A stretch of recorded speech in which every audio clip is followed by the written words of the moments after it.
It's a loaded field tomorrow. It's not an easy one. What's reasonable for us to expect from you in New York, a favourite track of yours? I love this meet, and this is where I ran my fastest American time. And still I'm building up, of course. I had my fast race in Eugene, which I ran 1:44. Of course, I was expecting something like that, but probably tomorrow I'll say I'm expecting to do probably 1:43 or better than that, and I think that will be the step to take, because I want to move, just step by step, coming in slowly and making things stable. Well, the good news is that even though it's a monsoon outside, Mark Wetmore has ordered the weather and it's good conditions forecast for tomorrow. Okay, questions from you. If you raise your hand, I'll come to you, or if you need the microphone. Over there. No, I don't think Okay, here. I'm holding up my tape recorder. Eugene seemed like it was a bit of a disappointment. Was that a disappointment, or are you right on track where you think you should be? I know I started with a very strong field, but the important thing for me was just to be back and to be in competition. And very well, even my coach, while we were training back in Kenya, I told him, I think I want to start with 1:44, and I think I can do that. And actually, our aim was just to go there, run a 1:44, run a good race, and then at least I'll know where I am and start building from there. And that was our main aim. So I think we were very happy, my coach and I, we are happy with what we did in Eugene. So we want to build from there now. Hands up the questions, yes? Yeah, David Rhodesia. Talk about the disappointment of not getting the chance to defend your world title. You're coming after two of the greatest here, 2012, 2013. Then injury showed its face. Can you just expand on that a little bit, of not getting the chance to defend your world title? Well, it's true, it's tough. In athletic, like any other career, there is always up and downs. And sometimes it's very difficult when you get injured. There's nothing you can do about it. And it was a tough year for me, of course, not to be in competition, not even training, and coming out of that psychologically, physically. It was a tough year, but I was trying also my best, and there's nothing better I could do, because I wasn't able, even to do my training. So, it was great, and it's part of life in athletic, and I had to cheer my friends and my colleague, competing out there, and in fact, even got a chance to be in Russia, and it was a great experience. So how do you treat this year going into, it's a non-championship year. The motivation, is it any different than if it was like a championship year?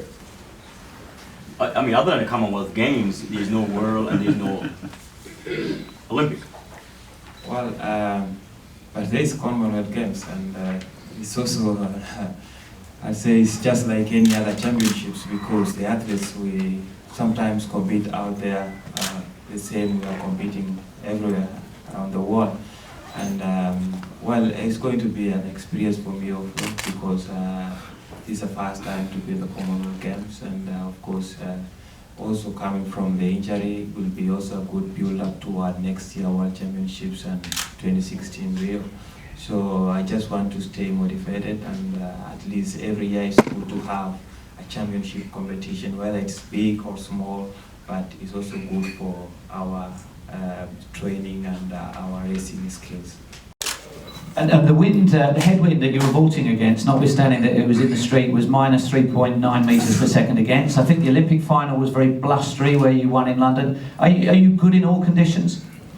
I'm glad that I was able to jump in a headwind there. Pole vaulters don't like that. It's something that's really hard to control your pole coming down the runway. Your run's off. There's just a lot that goes into it, and to be able to jump in a headwind really gives me confidence going on to the season. And so I'm really happy that I was able to jump in it. As odd as it seems, I'm glad it was there, so then I know that I can still jump like that. And what would be a reasonable expectation against a much, much stronger field tomorrow in the Diamond League for you? Yeah, pole vault's a funny thing. You have really high expectations going in, and then you got to make your first bar. And 3 attempts, sometimes you need 4. So going into it, I always have that expectation of the first bar is, the most important, and I build off of that. So right now, it's really getting confident with the beginning of the season. This is going to be my first major meet, and the season's long, and really gearing up for U.S. Nationals. Well, we'll invite questions now, but of course the mandatory next one is, if USA don't win the World Cup, who would you be shouting for? Don't say Brazil. Brazil. Yeah. I don't know. I think I'm going to have to keep watching. I used to cheer for the underdog, but now I cheer for the person on top. Okay, questions from you. If you raise your hand, sorry that I'm stood behind some of you. So 15.6, short runway, blustery conditions, what does that set you up for on Saturday? Yeah, I took a short run on that. I took 6 last, which, normal competition run, I take 4 more strides actually. So, I really had to decrease speed, especially with the headwind. So I'm hoping, this meet coming in, I can get on some bigger poles and really time that up. And, with that, you'll also have a higher height. And it depends on how I'm jumping, the rhythm of the meet and the conditions. Right now, it's looking like it's going to be good. Coming back from an injury, do you change poles? You come from a quadricep and Achilles. Do you go to a lighter pole, or these are pole changes? Yes, there's a lot that happens with an injury, and with pole vault, fortunately, you can adjust your pole and you can adjust your run and your grip. So, with that, you can go down smaller in poles and really try to become more technical. And that's what I've had to do in the past. I've had to shorten my run. I've had to go to smaller poles, different types of training. And, unfortunate, but fortunately, we have an event that is so technical that you can do that. Long jump has been my main event, and I just started focusing on my sprints this season. I guess at the New York meet, I ran a 7:14, and it was kind of like, maybe I can run an amazing time in the 100 meter. So right after the World Indoor Championships that was in Poland, I made a huge transition, and I moved to Claremont, Florida, and so now I'm currently training in Lance Bromman's room for my sprints. And one of the features of your breakthrough in Eugene was you did it from the inside lane, so presumably that doesn't bother you at all. I went into that meet with no expectations, none at all. I was terrified. I knew I had to run, I knew I had to get out, or I was gonna get embarrassed. So I honestly don't know. I just got out. I don't know what happened. And then we move on to Rome, Right. where there was a little bit more expectation around you, and you won again. So tell us about that. That was just less than a week ago. No expectations at all. It's like my main focus is just to get in a good position in my blocks and to drive out and run, and enjoy every moment. So I have absolutely no expectations in the sprint for this season. It's all about figuring out my races and enjoying it. And yet, here you are back on home soil for another Diamond League race, and you're involved in the press conference, so clearly people rate you and want to know about you. Are you feeling a little bit more expectation around you? Not at all. Tomorrow, I just want to go out there and have fun. My main concern has been my start. I'm not too confident about it, but tomorrow I just want to go out there because I had a practice session in my block starts this week, and I guess I am a little bit more confident about it. So tomorrow, I just want to go out there and put it all together and just enjoy it. Last question for me. How has your life changed over the last couple of weeks? Still the same or more press conferences? No, it's still all the same. It's all the same to me. Okay, questions from you. Tori, at the Prix, you ran the 200 and ran the turn great and finished fantastic. And then in the 100, you had an unbelievable finish where you caught everybody at the end. Did you know where you were in the 100? Did you feel yourself coming on people? Yeah, I knew exactly where I was in the 100. It's just more of, I know my advantage is my top end speed, and I take advantage of that. It's all about, like, if I know I have some type of contact with the group coming out the blocks, I know I do well. It's all about just being patient and just letting it happen. Tori, it seems like the decision to go down to Claremont and train at the NTC under Coach Brauman and his group down there is paying huge dividends, training with the likes of Octavius Freeman and a lot of other pros. How are things working out down there, and has that finally been the one piece of the puzzle that maybe you've been missing to really take you to the next level? Yes, I think that going to a group like Lance Brauman's group is like, I guess that has been the piece that has been missing to the puzzle. I'm so used to like training on my own and don't have anyone to push me. And going to the group is like athletes that are just as good as me or better than me. So it's like every single day I touch the track, it's competitive to me. It's competitive. So you're the new breakout from lane 1 this year. Every year there seems to be one. Now, what does that leave you with the jumps? I will not neglect the jumps. So I plan on focusing on all 3 events. I have big goals for the jumps, like huge goals. So I will definitely not neglect it. So are you about to just break out with the big jump breakthrough like you did in the spring? I believe so. When are we going to see you jump and what's the competition? Well, I have no plans yet, so me and my coach have to sit down and actually plan when I would jump again, but it will for sure be this season. Okay, hands up. Any more questions? Tori, being a guy who was raised by a grandmother also, Right. tell us a little bit about your grandmother. You said when you made a call to her, she said, "I knew you could do it." Yeah. And you did not know that. I mean, tell us a little bit about grandma. I love your grandma's story because I was raised by my grandma. Okay. This lady just has always pushed me and has had high expectations all my life. It's like even when I don't believe in myself, it seems like she always believes in me more than I do. And I kind of feed off of that energy. And we've already seen the Jamaican team win again, 4x100 metres, 4x200 metres in the World Relays in the Bahamas, Olympic champions, world champions. I can't remember when you lost a relay event, including the ones that you've been in. Is that something that's really important to the country and to the team, or is that just when all the individual races are done, let's have some fun in the relay? That's how it sometimes comes across. Well, yeah, we always try to have some fun because, you know, once the 100 meter and the 200 meter is out of the way, some people don't really focus much on the 4x1 because most people don't have a team. But like Jamaica, we have a strong team and we've been dominating the 4x1 for quite some time.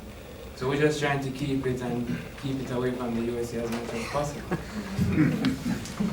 And in terms of your journey through the sport, you're from one of the world hotbeds of sprinting. Have you always been good? Did you break through at a key age? You know, how has it been? And is it the same rivals you're still facing that you faced when you were a kid? Well, no, because the only person that's still running now is Usain Bolt.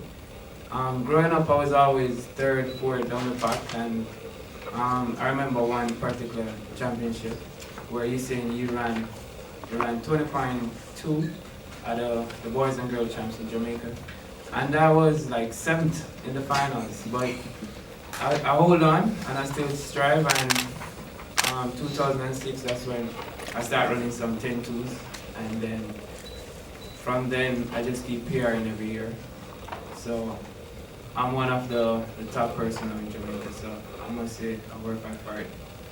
And do you think that sort of production line of world-class Jamaican sprinters will keep going indefinitely? Because at one stage we might have said that about the cricket, and yet it seems like kids got drawn away from cricket to basketball, bit of soccer. Will the sprinting keep going indefinitely, or is it vulnerable to other sports? Well, definitely. The track and field, I don't see it dying anytime soon, because you have a bunch of young athletes coming up. You have Julian Ford, Michael Ashmead, Johan Blake. They're all young.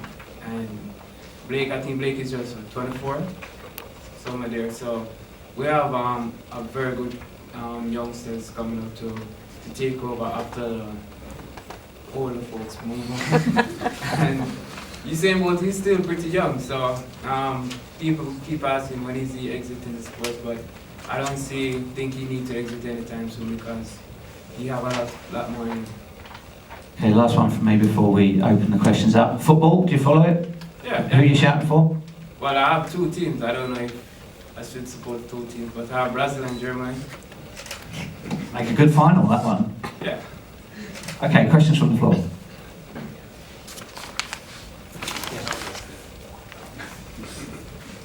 Nestor, can you talk about your motivation for this year? You know, you started off a little slow, 10:02, and you hadn't hit 9 yet. You know, it's kind of like a slow progress, really coming into the season. I mean, is it changed because of there's no World Championship or Olympic? I wouldn't say it started off slow, because most persons haven't even run yet. Justin is pretty much the only one been running 9. You have Richard Thompson on 9 now, and just probably 3 or 4 persons. So the season is still young. We're just the beginning of June. So going over, when we get into Europe, things should be shaping up a lot more. And I ran 10:02 the other day. I'm very pleased with my run. We had World Indoors, so the training was a bit different this year. So we just getting the groove for the outdoor season. So things looking good right now. Thank you, next. Good morning, Nesta. How are you? It's Mishibu, 93.5. I hear you talk about being old. First question, how old are you? And the second would be, on the world stage, who is your rival? Who is the athletes that you have to watch out for, to keep up with? Well, first, I must say I'm 28, and I'm very young. Very young. And pertaining to the rival, I think once you line up in that race with me, you're a rival, and you're a person coming out to win the race. So I don't take anyone lightly, especially the young ones that want to make a start, make their name seen and heard of. So I don't really take anyone lightly. So everybody's a threat. Everyone is a threat. Thank you. Yes, front row. Have you confirmed your availability for the Commonwealth Games? Well, we have a national trials in 2 weeks, and the federation will pick the team based on their performance. But you are looking forward to it? I'm looking forward for the Commonwealth Games. I've never been, and most of the athletes that are running now for Jamaica, I don't think they have ever been. So everyone pretty much excited and want to go and dominate this one as well. Well, the good news is we can guarantee you exactly the same weather as today in Glasgow. Yes, gentleman here in the check shirt. How much do you know about Scotland? Not much. Not much at all. I've never been there. So we're pretty much excited to go there and see what it's like. We'll go here. What's your time goal tomorrow?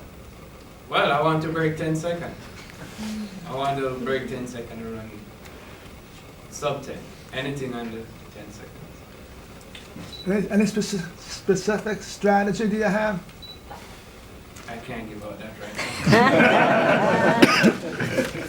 Can you talk about your motivation coming after the last World Championship, where you get you achieve your first individual medal, which is the 3rd place medal. I mean, how does that motivate you coming into this year? Well, it's not my first individual medal, but The first outdoor medal. Okay. I'm glad I got the stats. Okay. Motivate me a lot. Tell that I still have a lot in the tank, and I just need to keep working hard, stay focused, and regroup for this year. So my biggest aim right now is to do well at our national trials. And how many days, weeks have you got left in high school? I'm graduated.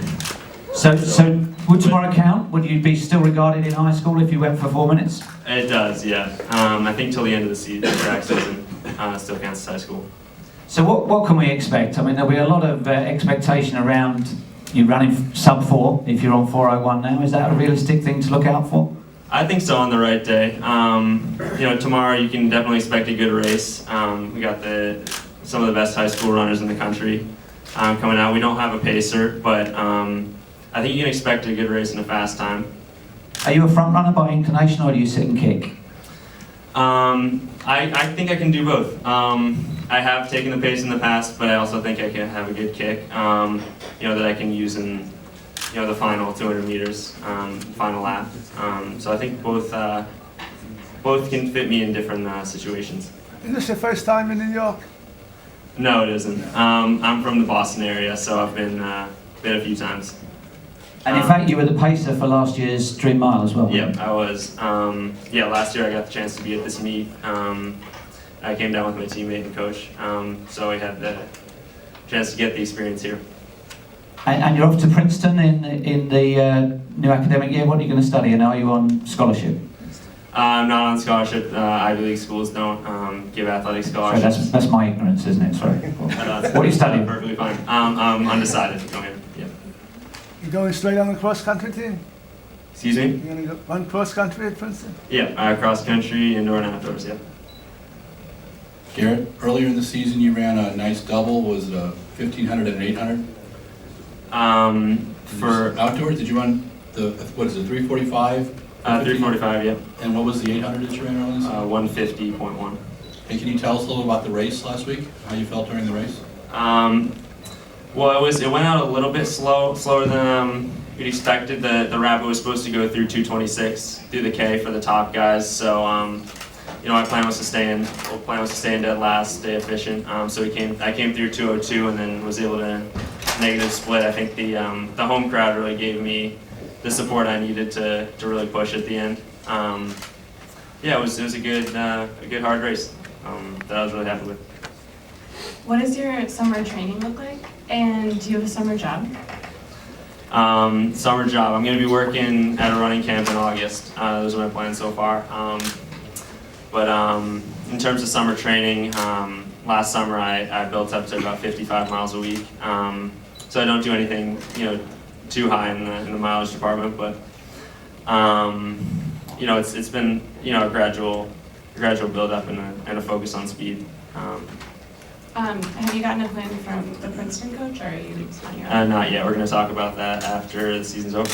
Well, first question to Johan, because you were here on Wednesday for the Nestle IWF Schools competition.